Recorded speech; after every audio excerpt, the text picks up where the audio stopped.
कहते हैं इतिहास वो आईना है जिसमें झांकने से आज का आदमी खुद को पहचान सकता है, और उस इतिहास के पन्नों में कहीं बहुत गहराई में छुपा है एक ऐसा नाम जिसकी गूंज आज भी समय के सिंहासन पर राज करती है। वो नाम है राजा विक्रमादित्य। वो एक राजा नहीं, एक विचार था, एक योद्धा नहीं, एक धर्म था, एक न्यायप्रिय नहीं, एक युग था। और जब उसका जीवन समाप्त हुआ तो शुरू हुई एक नई कहानी। शताब्दियों बाद उसी उजड़े हुए महल की मिट्टी से फिर निकली एक आवाज जो विक्रम की गाथा सुनाने आई। वो 32 पुतलियां, हर पुतली में छिपी थी विक्रम के जीवन की वो एक कहानी जो केवल राजा नहीं बल्कि इंसान बनने का रास्ता दिखाती है। महान राजा विक्रमादित्य की मृत्यु के लगभग 300 सालों बाद उज्जैन नगरी के ऊपर राजा भोज का राज्य था। राजा भोज भी अपने समय के बड़े यशस्वी और धर्मात्मा राजा थे। उनके राज्य में संपूर्ण प्रजा बड़े सुख चैन से बसती थी। किसी को भी किसी प्रकार का कोई दुख नहीं था। राजा भोज के राज्य में बकरी और शेर एक ही घाट पर साथ साथ पानी पिया करते थे। किसी को किसी से कोई भय नहीं था। उनके राज्य में चहुं और सुख शांति थी। किसी प्रकार की कोई कमी नहीं थी। राजा भोज एक आकर्षक छवि वाले गुणी व्यक्ति थे। वे इतने सुंदर थे कि कोई भी स्त्री उन्हें एक बार देख ले तो क्या मजाल कि वो मरते दम तक भी उन्हें भुला सके। उनकी सभा इतनी भव्य होती थी कि स्वयं इंद्रदेव भी उनसे ईर्ष्या करते थे। राजा भोज के दरबार के आगे इंद्र का दरबार भी फीका नजर आता था। राजा भोज की नगरी में सब कुशल मंगल से चल रहा था। जब राजा भोज के हरकारे उनके किसी काम से जा रहे थे तो उन्होंने एक अजीब दृश्य देखा कि एक साधारण सा चरवाहा बीच खेतों के एक मचान पर चढ़ा हुआ है और चिल्ला चिल्ला कर राजा भोज के बारे में उल्टा सीधा कह रहा है। राजा भोज को पकड़कर मेरे पास लाओ, उसे सजा दिलवाओ और मेरा राज्य मुझे दे दो। एक चरवाहे के मुख से अपने राजा के लिए ऐसी बातें सुन हरकारों को बहुत गुस्सा आया। उन्होंने उस चरवाहे को पकड़कर नीचे उतारा और बोले, क्या बक रहा है तू? अगर राजा महाराज को तेरी इस हरकत का पता चलेगा तो वो तुझे तोप के मुंह पर बिठाकर उड़ा देंगे। हरकारों की बात सुन चरवाहा गिड़गिड़ाते हुए माफी मांगने लगा। मचान से उतरते ही एकदम से उसका व्यवहार बदल गया, जैसे उसे कुछ पता ही ना हो। उसे गिड़गिड़ाते देख हरकारों को उस पर दया आ गई। उन्होंने चरवाहे को छोड़ दिया और वहां से चले गए। अगले दिन जब वे फिर वहां से गुजरे तो उन्होंने फिर वही सब देखा और सुना। चरवाहा फिर से मचान पर चढ़ा, राजा भोज के बारे में उल्टा सीधा बोल रहा था। आसपास पूछने पर पता चला वो खेत किसी कुम्हारिन का था। जब भी वो अपने खेत में कोई फसल उगाती तो पूरे खेत में बहुत अच्छी फसल होती, पर उस मचान वाली जगह पर एक पौधा तक नहीं उगता था। आखिर कुम्हारिन ने उस जगह पर एक ऊंचा सा मचान बनवा दिया ताकि इसके ऊपर चढ़कर खेत की रखवाली की जा सके। चरवाहे के बारे में पूछा तो पता चला कि वो एक साधारण सा चरवाहा है, पर पता नहीं क्यों जब भी वो इस मचान यानी चबूतरे पर चढ़ता है तो इसी प्रकार की बातें करता है और नीचे उतरते ही उसका व्यवहार बिल्कुल सामान्य हो जाता है। ये सब जानने के बाद राजा भोज के हरकारों को बड़ा अजीब लगा। उन्होंने राजमहल जाकर ये सारा किस्सा ज्यों का त्यों राजा के सामने कह सुनाया। सारी बात सुन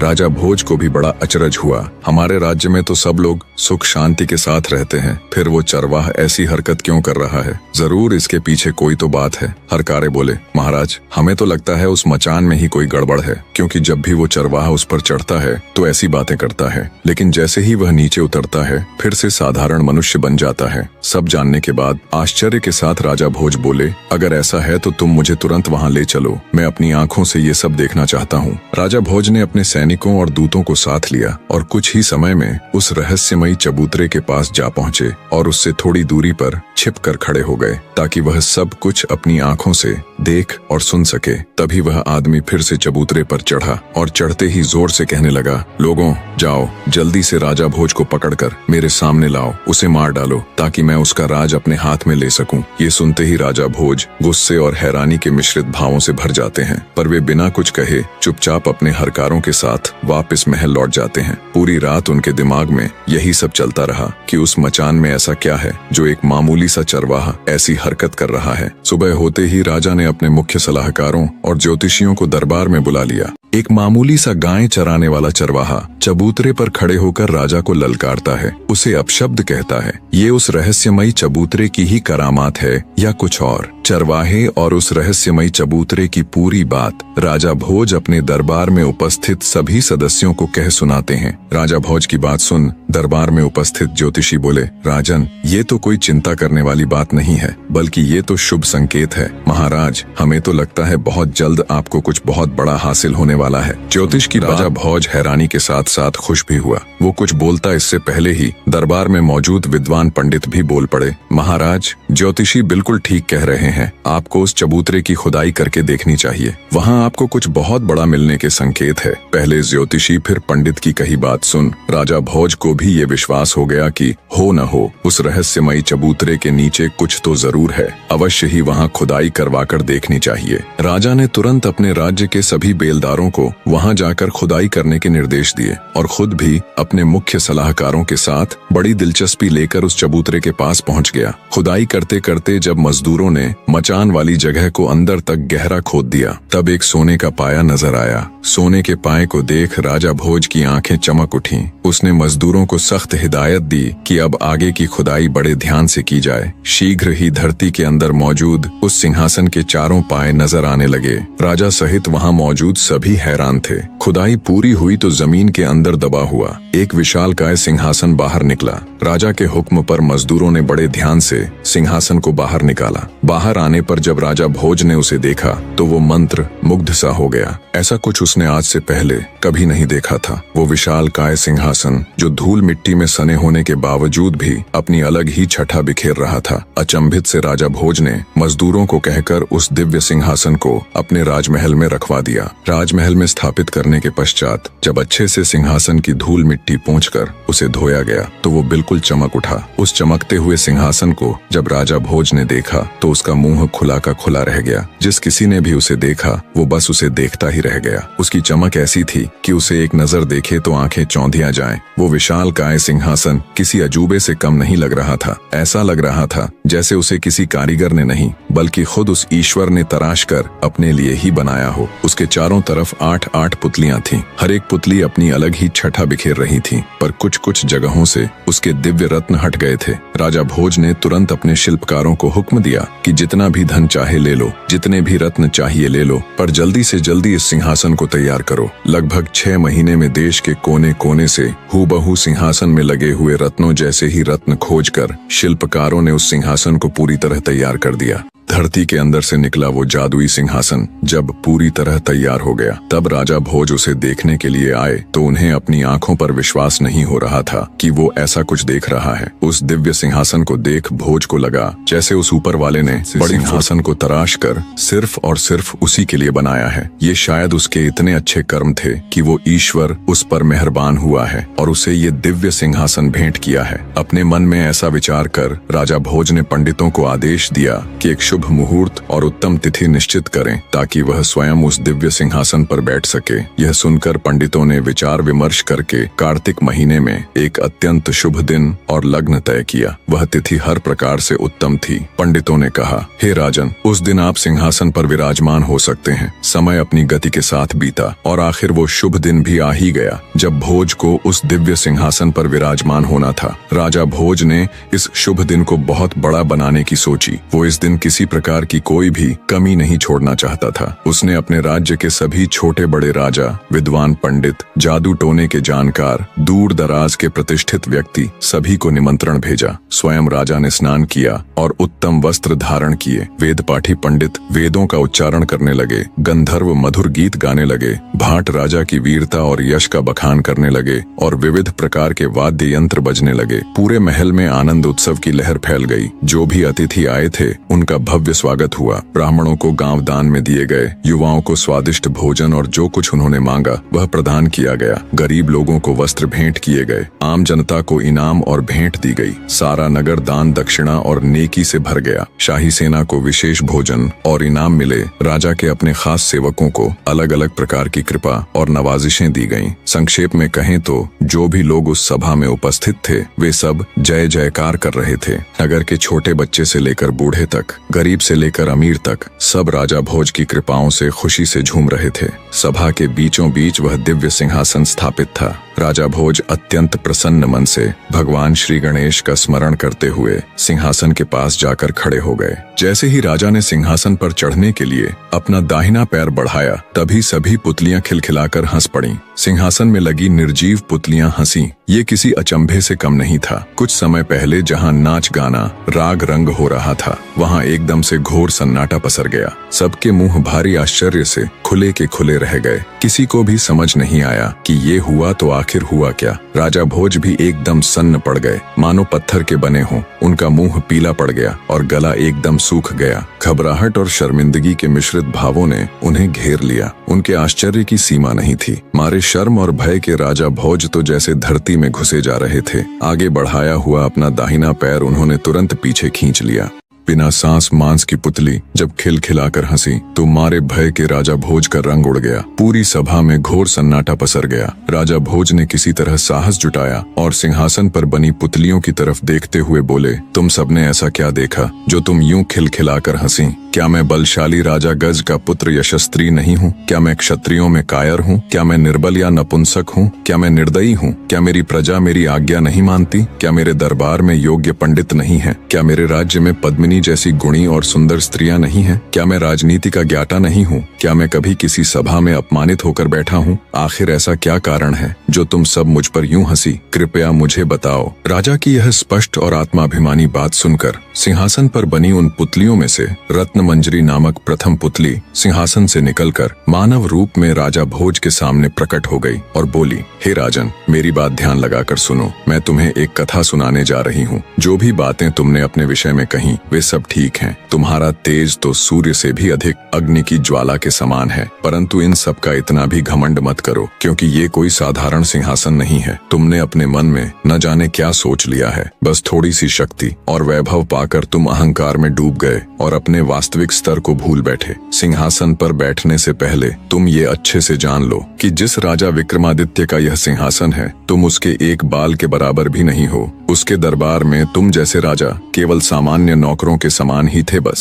प्रथम पुतली रत्न मंजरी की बात सुन पहले से ही खार खाए राजा भोज का गुस्सा 7वें आसमान पर जा पहुंचा। वे भड़कते हुए बोले, अगर ऐसा है तो फिर मैं इस सिंहासन को अभी नष्ट करवाकर फिर से धरती में गड़वा दूंगा। राजा भोज के इतना कहने पर रत्न मंजरी कुछ कहती। इससे पहले ही सभा में मौजूद राजा भोज के कुल पुरोहित यानी सहचारी बोले, राजन, आपका यह व्यवहार न्याय से बहुत दूर है। पहले पुतली की बात ध्यान से सुनिए, बाद में जैसी आपकी इच्छा हो फैसला ले लीजिएगा। कुलगुरु की बात सुन राजा भोज कुछ शांत हुए और बोले, ठीक है, मैं भी तो जानूं आखिर सच्चाई क्या है। तब पुतली रत्न मंजरी बोली, मैं क्या कहूँ राजन, यदि केवल इन गुणों को ही मापदंड मान लिया जाए तो तुम जलकर भस्म हो जाओगे। जब तुम विक्रमादित्य की संपूर्ण कथा सुनोगे तब तुम्हें खुद पर लज्जा आएगी और तुम जिस जीवन को महान समझ रहे हो तुम्हें ये तुच्छ लगने लगेगा। और रही बात हमें और इस सिंहासन को नष्ट कर फिर से धरती में गाड़ने की, तो हमें कोई भय नहीं राजन। हम तो उसी दिन मर चुकी थीं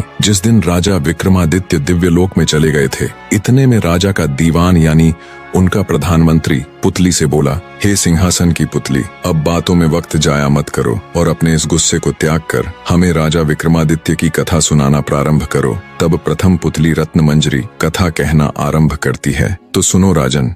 एक राजा की 4 रानियां थीं। राजा गंधर्वसेन जात पात में बिल्कुल भी विश्वास नहीं रखते थे, इसलिए उन्होंने उस समय समाज में मौजूद सभी 4 वर्गों यानी 4 जातियों की कन्या से विवाह कर लिया। उसकी 4 रानियों में एक ब्राह्मण, दूसरी क्षत्रिय, तीसरी वैश्य यानी बनिया और चौथी शूद्र यानी मजदूर जाति से थी। उसे ब्राह्मणी से एक पुत्र हुआ जिसका नाम ब्रह्मजीत रखा गया। क्षत्राणी से 3 बेटे हुए, एक का नाम शंख, दूसरे का नाम विक्रमादित्य और तीसरे का भर्तहरि रखा गया। वैश्य से एक लड़का हुआ जिसका नाम चंद्र रखा गया और शूद्राणी से धन्वंतरी नामक पुत्र हुआ। समय बीता और उसके सभी लड़के जवान हो गए। राजा गंधर्वसेन ने ब्राह्मणी से पैदा हुए ब्रह्मजीत को राज्य का दीवान नियुक्त कर दिया, पर ब्रह्मजीत के दीवान बनते ही राज्य में अशांति फैल गई, जिसे ब्रह्मजीत संभाल न सका और राज्य छोड़कर चला गया। ब्रह्मजीत के राज्य छोड़कर जाने के बाद राजा के दूसरे पुत्र शंख को संदेह था कि अब उसका पिता कहीं उसके भाई विक्रमादित्य को अपना उत्तराधिकारी न चुन ले, क्योंकि विक्रमादित्य को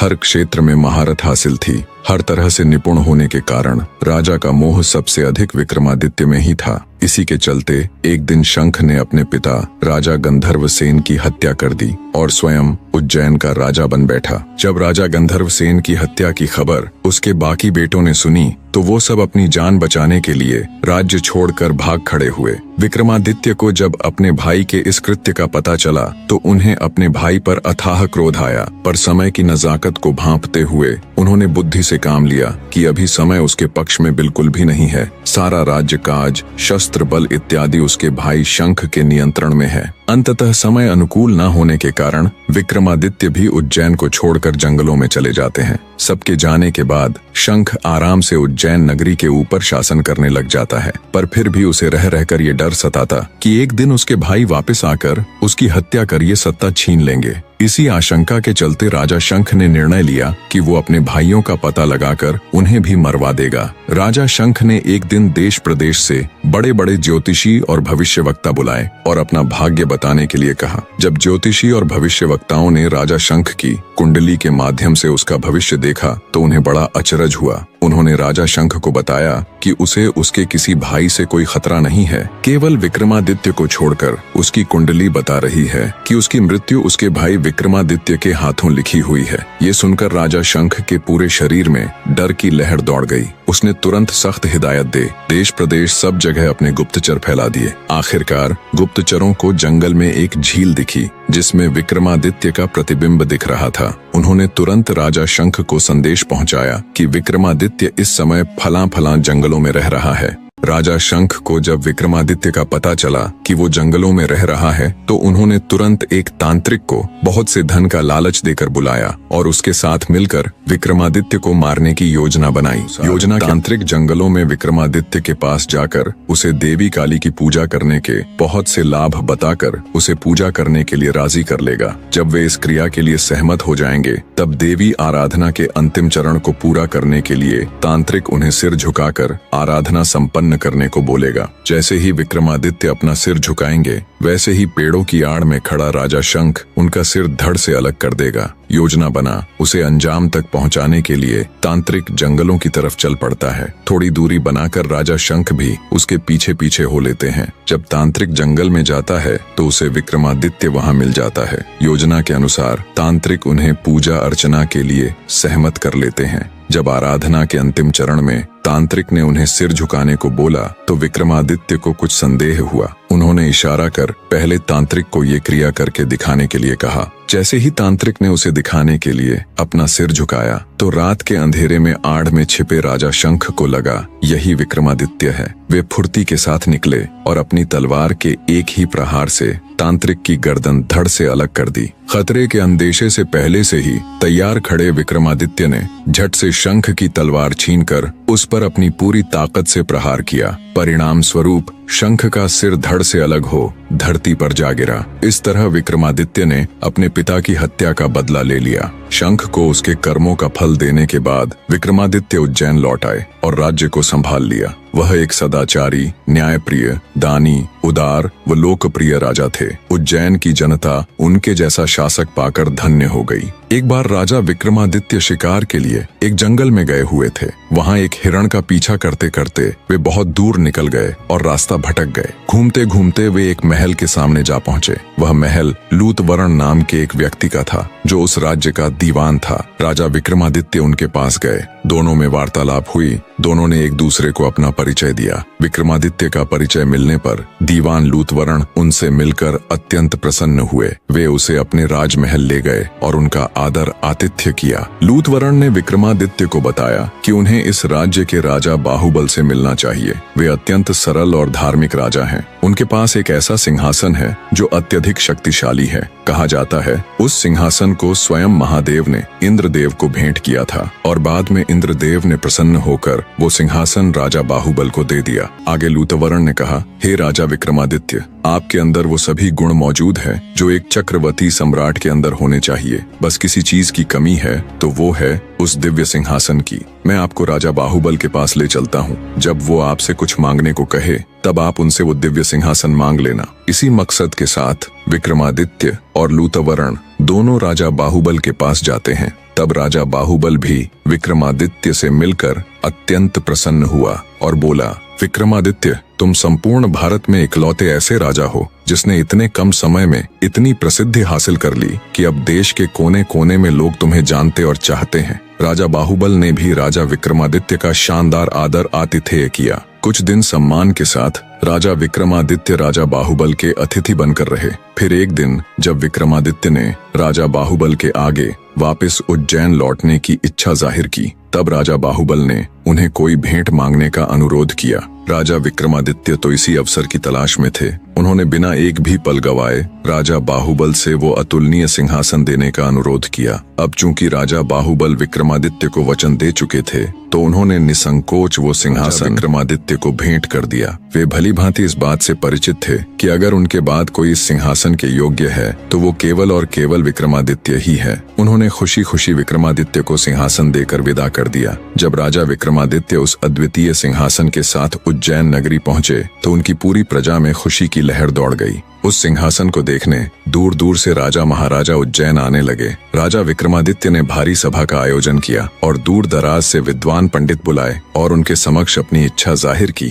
कि वो एक भारी अनुष्ठान करना चाहते हैं। कृपया आप सब देखकर बताएं, क्या वो इसके योग्य है? तब पंडित विद्वान सभी ने एक स्वर में कहा, राजन, आपका प्रताप तीनों लोकों में छाया हुआ है। आपका कोई बैरी नहीं। आपको जो करना हो कीजिए। अपने समस्त खानदान को आमंत्रित कीजिए। 1.25 लाख कन्यादान और 1.25 लाख गायें दान कीजिए। ब्राह्मणों को धन दीजिए और जमींदारों का 1 साल का लगान माफ कर दीजिए। इतनी कथा सुनाकर प्रथम पुतली रत्न मंजरी बोली, हे राजा भोज, आपने अगर कभी ऐसा दान किया है तो आप सिंहासन पर अवश्य बैठें। पुतली की बात सुनकर राजा भोज का अपना सा मुंह हो गया। उन्हें खुद पर बहुत लज्जा आई। वे दरबार में उपस्थित समस्त राज्यसभा सदस्यों से बोले, आज का दिन तो गया, अब तो कल ही सिंहासन पर बैठेंगे। इस तरह सिंहासन बत्तीसी की प्रथम पुतली ने राजा भोज को सिंहासन पर नहीं बैठने दिया। अब बारी थी दूसरी पुतली चित्रलेखा की। कहानी के आगे का भाग भी बहुत जल्द विद इन वीक आप सबके सामने होगा। धन्यवाद मेरे प्यारे दर्शकों।